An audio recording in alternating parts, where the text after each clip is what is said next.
Salut! Et si l'on parlait du film Le Loup et le Lion?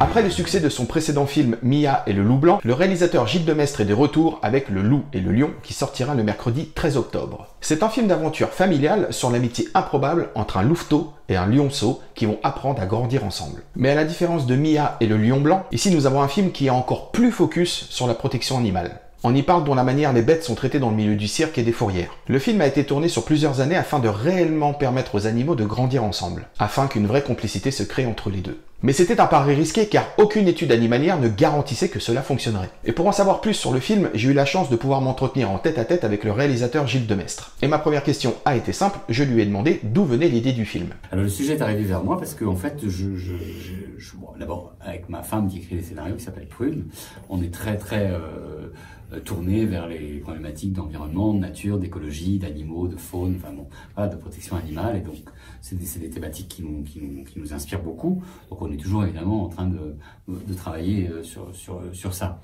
Et pendant le tournage de Mia et le Lion Blanc, qui était un de mes films précédents, en fait, donc c'était un film avec un lion et une petite fille. Il y a Andrew Simpson, donc qui est un monsieur qui est lui spécialiste des loups, qui est venu nous voir sur le tournage. Et donc j'avais les deux spécialistes, le spécialiste du loup et le spécialiste des lions qui étaient là. Ils étaient passionnés, ils discutaient ensemble, ils échangeaient sur leurs animaux différents.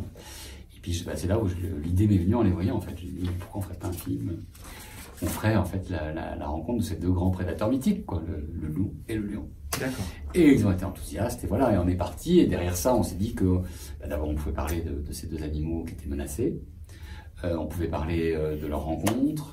Du fait que d'ennemis potentiels, enfin, voilà, de prédateurs qui devraient s'entretuer, ils peuvent se connaître, apprendre à se connaître, créer une relation, devenir peut-être frères, et que c'était une belle parabole aussi sur nous, les humains, et que c'était donc voilà, source d'une belle histoire, et voilà, on a écrit ce scénario, et voilà, c'était il y a 5 ans. Comme je vous l'ai dit en début d'émission, le précédent film de Gilles Demestre, Mia et le Lion Blanc, traitait déjà de la cause animale, et en plus, déjà avec un lion. Du coup, j'ai voulu savoir si le réalisateur n'avait pas peur que Le Loup et le Lion aient une trop forte résonance auprès des spectateurs par rapport à son ancien film. Je me pose pas ces questions-là, parce que moi, je parle des sujets qui me touchent, et j'essaie de faire les films que j'aurais envie de voir, et que j'ai envie de fabriquer.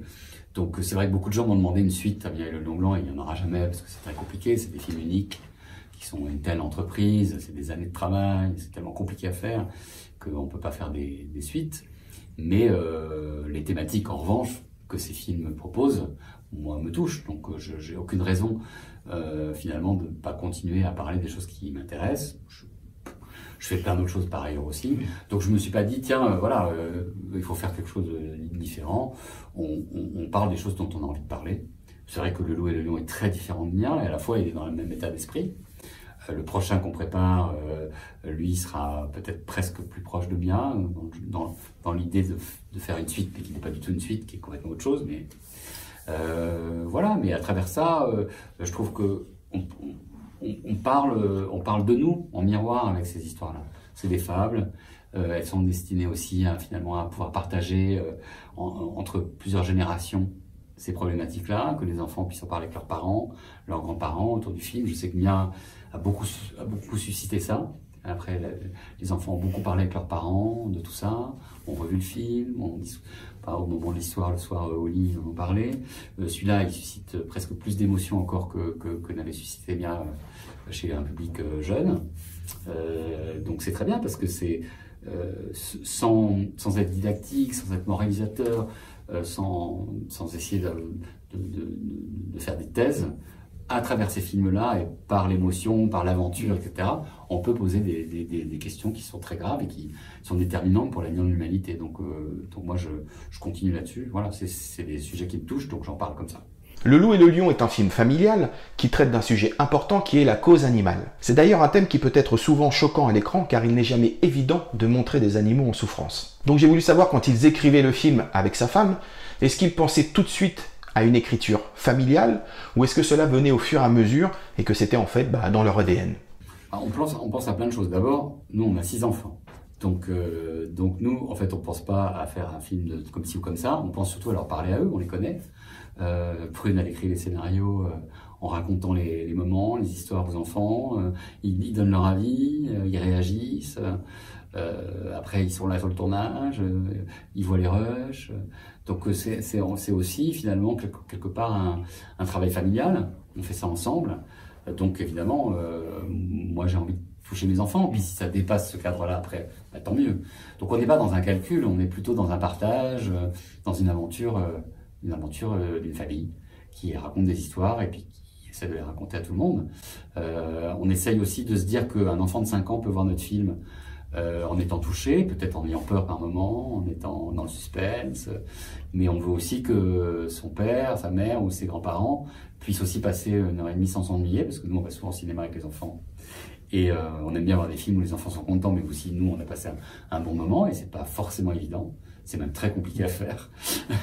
Donc on essaie de faire tout ça, mais c'est plus par plaisir, par passion que par calcul. Vous avez pu le voir dans la bande-annonce, et si ce n'est pas le cas, pas de panique, elle arrivera en fin d'émission. Le monde du cirque et la manière dont les animaux y sont traités est très présente dans le film. Mais comment le réalisateur a-t-il abordé cette partie du film?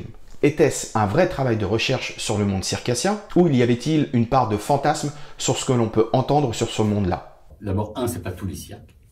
Donc il y a des gens qui traitent les animaux comme ça, mais pas seulement, au cinéma ça arrive aussi. Le cirque est simplement un exemple de la façon dont souvent on traite les animaux comme des objets, comme des meubles, qu'on veut les asservir, qu'on veut les mettre à notre botte, et donc ça critique ça, mais voilà. Donc on n'a rien contre les cirques, mais on a quelque chose contre l'utilisation abusive des animaux sauvages dans des spectacles ou des choses comme ça. Donc on se retourne d'ailleurs à nous aussi ça. Nous, on doit être irréprochable dans la manière dont on traite les animaux sur nos tournages. Donc nous, on adore le cirque. D'ailleurs, nos enfants font du cirque. Mais le cirque des humains, les acrobates, les clowns, tout ce qu'il y a de merveilleux dans le cirque. Il n'y a pas besoin de mettre des animaux et de les mettre dans des petites cages, de les enfermer, de les maltraiter pour rendre heureux le public. C'est ce qu'on dit. Donc nous, dans nos films, on fait pareil.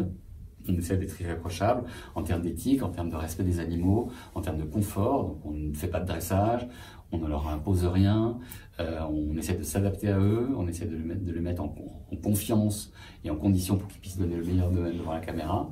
Quand ils n'ont pas envie, on remet au lendemain. Enfin bon voilà, on est toujours dans quelque chose de très protecteur par rapport à eux, parce que ce sont nos stars. Donc aujourd'hui, voilà, c'est très important de respecter ça. Et aussi, on part du principe aussi que les animaux qui jouent dans nos films ne sont là que pour jouer dans des films qui défendent les situations dont ils sont victimes. On ne se sert pas d'un loup, d'un lion pour faire un truc débile. C'est vraiment pour défendre le fait qu'ils sont en danger, qu'ils vont disparaître. Et ils racontent ça dans les films. On ne prélève pas d'animaux dans la nature. On ne capture pas d'animaux pour les faire jouer dans les films. Ils viennent d'élevage et on essaye après de nous de leur donner une meilleure vie qu'ils auraient eue. On le sait, tourner avec des animaux n'est pas chose facile. Alors comment s'est passé le tournage entre les bêtes et les humains? Y a-t-il eu un travail d'apprentissage en amont ou a-t-il fait appel à des effets spéciaux?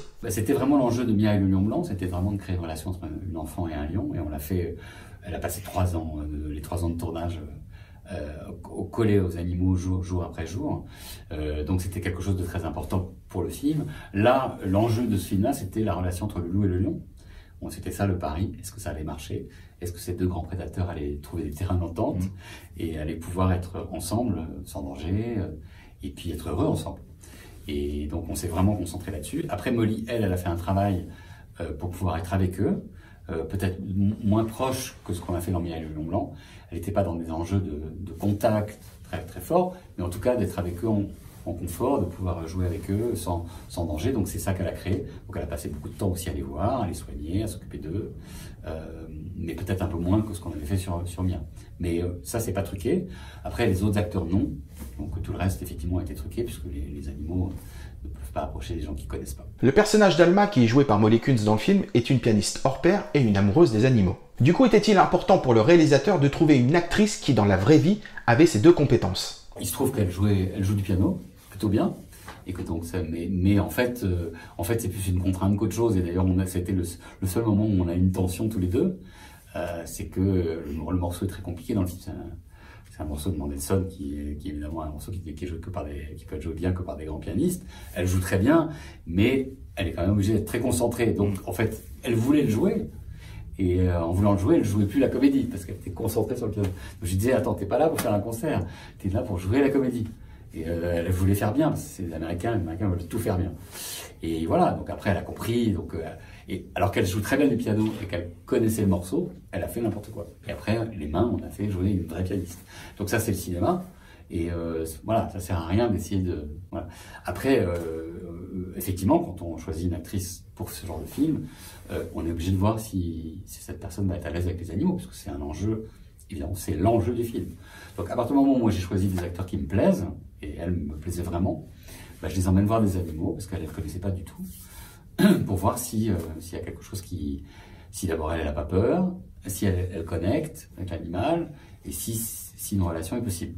Et effectivement, il se trouve qu'elle était très douée. Et c'était un coup de chance parce qu'elle ne le savait pas elle-même. Elle voulait même pas passer le casting. Elle a dit non, je ne passe pas parce que les animaux, je ne connais rien. Et son agent a insisté en disant si, vas-y, il a raison d'insister. Voilà. Restons sur le casting et parlons du génial acteur Graham Greene que vous avez pu voir dans Danse avec les loups ou La ligne verte, entre autres. Je voulais savoir du coup comment s'était passé le travail avec cet acteur. Je l'adorais, hein. J'avais évidemment vu dans plein de films américains, évidemment dans Danser avec les loups. Et j'ai vraiment eu envie que ce soit lui, et il a accepté parce que, bah, évidemment, pour lui, les animaux c'est très important, hein, c'est quelqu'un de nature. Bah, il avait fait Danser avec les loups, évidemment, mais donc c'était. Voilà, donc il avait très envie de tourner avec des animaux, ça le fascinait. Et donc, bah, bon, de toute façon, c'est un être exceptionnel et un comédien génial, donc ça ne peut que bien se passer. Moi, j'étais très flatté et très humble face à lui. Donc voilà, donc le travail avec des grands monsieur comme ça, c'est toujours très facile. Mia et le lion blanc, ainsi que le loup et le lion, ont tous les deux été tournés en anglais. Mais pourquoi ce choix? Alors moi je fais toujours mes films, mes derniers films en anglais, parce que moi je pense que ça me paraît intéressant de faire un cinéma international qui parle à tout le monde. Bon là, l'histoire en plus elle se passe évidemment dans le monde anglo-saxon, donc on le fait dans la langue locale. Mais c'est vrai que les valeurs un peu universelles que véhiculent mes films, moi je les vois bien partagées avec des Colombiens ou des Chinois ou des Polonais, enfin voilà. Et donc la langue quand même aujourd'hui internationale est quand même l'anglais. Et voilà, mais après le film évidemment dans les salles est doublé ou là en français. Il faut savoir qu'à la base, le travail de Gilles Demestre était axé sur le documentaire sociétal. Et quand il est passé à la fiction cinéma avec ses deux premiers films en 1994 et 2001, ces deux derniers ne parlaient pas du tout de la cause animale. Mais il est vrai que depuis quelque temps, l'univers animalier a l'air de l'intéresser de plus en plus. J'ai donc voulu savoir si c'était un objectif de carrière de rester maintenant sur ce thème-là, ou avait-il envie d'aller voir ailleurs? J'ai plein de périodes dans ma vie, en fait, moi, quand même, au centre de ma carrière, il y a quand même les enfants. J'ai fait beaucoup de films sur les enfants, toujours. Les animaux, c'est assez récent. En plus, j'ai pas l'impression de faire des films sur les animaux. Je fais des films avec des animaux, mais pour raconter des histoires humaines. Et je pense que je trouve aujourd'hui que ça me permet de raconter des choses que j'aurais pas envie de raconter qu'avec des humains. Ou qui seraient un cinéma qui m'intéresse pas. Donc, ces animaux, ça me touche vraiment de les filmer, donc je suis heureux de le faire. Le jour où je serai plus heureux de le faire, j'arrêterai. C'est vrai qu'on a d'autres projets, mais au fond, j'ai pas l'impression de raconter une histoire d'animal. Derrière ces projets, c'est plutôt des messages et des thématiques qui sont intéressantes et qui peut-être seraient emmerdantes à raconter dans un film si c'était juste un truc d'humain, ou alors seraient très adultes, peut-être probablement. Et que là, ça me permet d'avoir quelque chose, une proposition qui est très large grâce aux animaux, pour parler de problèmes qui sont finalement très adultes. C'est-à-dire quand on parle de la destruction de la planète, les enfants s'y intéressent évidemment de plus en plus, mais si on veut en parler sérieusement, etc., bon, ça devient un documentaire, un bouquin, des thèses, enfin, donc là, ça permet d'aborder ces sujets-là de manière très, très large, très aussi en douceur. Et enfin, pour terminer cette interview, j'ai demandé au réalisateur quels étaient ses prochains projets après Le Loup et le Lion. Plusieurs projets, là, on est en train de, là, il y en a un qui va entrer en tournage et qui est sur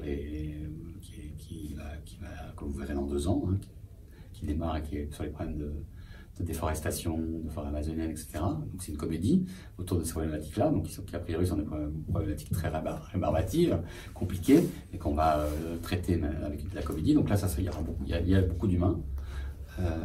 L'animal est peut-être un peu moins là. Après, on a quelque chose qui est très du point de vue de l'animal, effectivement. Le prochain film, le film d'après, qui est en train d'être écrit. Mais voilà, après, moi je m'interdis rien, je fais un doc en parallèle sur des... Il n'y a pas du tout d'animaux, voilà, donc je suis quelqu'un de très instinctif, de très simple, voilà, on vit les choses comme elles nous arrivent, et puis on fait des films autour de ça. Voilà.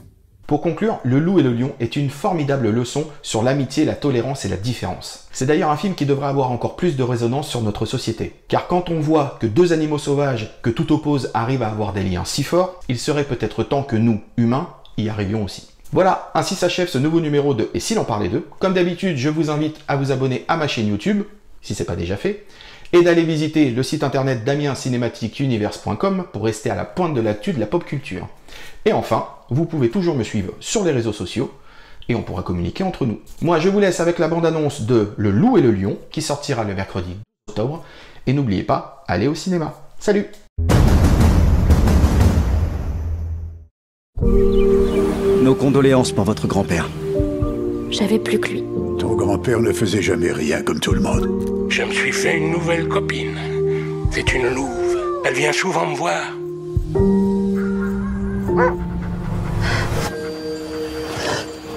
Qu'est-ce que tu fais? N'aie pas peur. T'as eu un bébé? Agent Simpson et Richardson, Il s'est passé quelque chose d'irréel. cet avion qui s'est écrasé, c'est terrible. L'avion transportait un lionceau destiné à un cirque, on doit le retrouver. Joe, tu vas jamais le croire. Viens voir.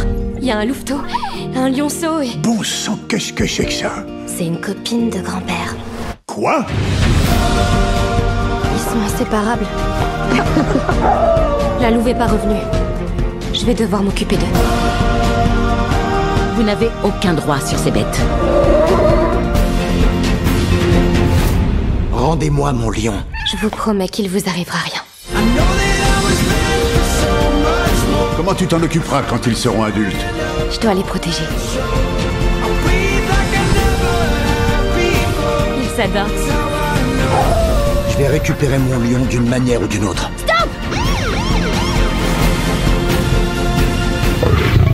Find a way home.